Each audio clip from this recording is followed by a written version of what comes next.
Hello everyone, how are you doing? This is MD Tech here with another quick tutorial. In today's tutorial I'm going to show you guys how to create shadow copies of files with Task Scheduler in Windows 10. So if you want to create shadow copies of your files and revert back to an earlier time if necessary, so perhaps you have an issue down the road and you want to create a shadow copy of your files on your drive, this tutorial will be for you. So we're going to be creating a shadow copy of our entire volume, so our C drive in this tutorial where Windows is installed on.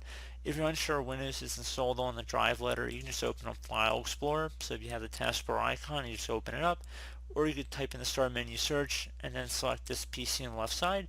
You see our local disk here, and there's a little Windows icon above the hard drive. In parentheses, this will be our drive letter. So that's what we're going to be going with in today's tutorial. So the C drive.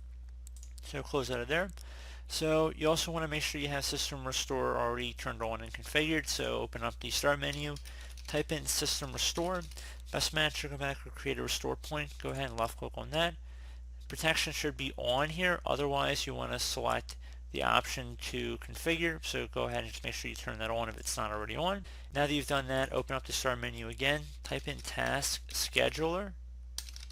Best match should come back with Task Scheduler. Go ahead and left click on that. On the right side, you want to select Create Task. Underneath the General tab, you want to call it Create Shadow Copy of C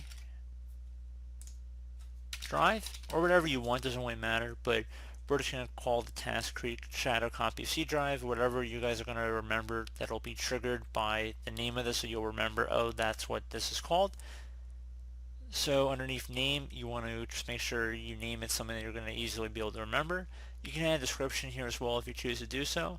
Anyway, once you've named it, you want to check mark the box where it says Run with Highest Privileges. And now you want to select the Triggers tab up at the top. Select New. Give it a moment to load here.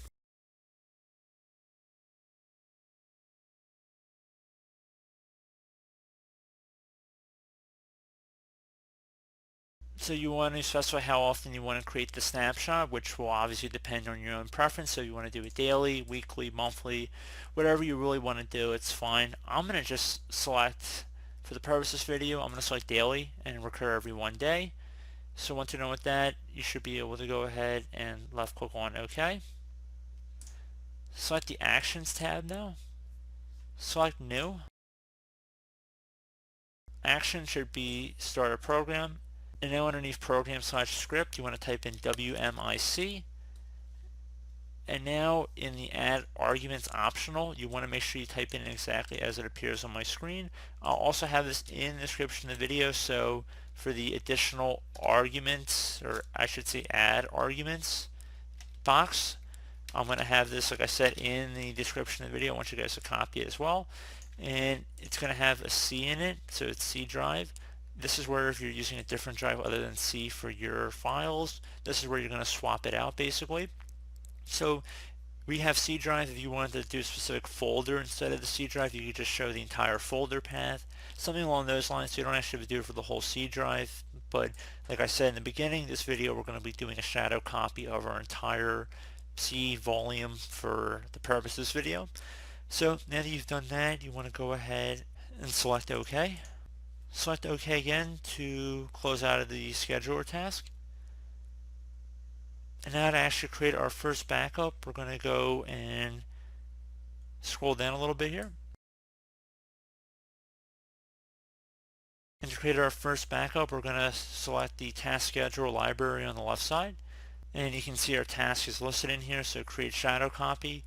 We're going to go right click on it and then select run. And there you go, that is done. So now another benefit of doing this, so if we minimize out of there and we open up File Explorer, let's say we went somewhere on our C drive, and let's say we wanted to restore to a previous version of one of these folders. So let me just right click on the Windows folder and then select Restore Previous Versions. You see now we have a clear backup we can restore back to. So then you can go ahead and select Open and then restore back to that previous version of Windows. So Pretty straightforward process here, guys. Do hope I was able to help you out, and I do look forward to catching you all in the next tutorial. Goodbye.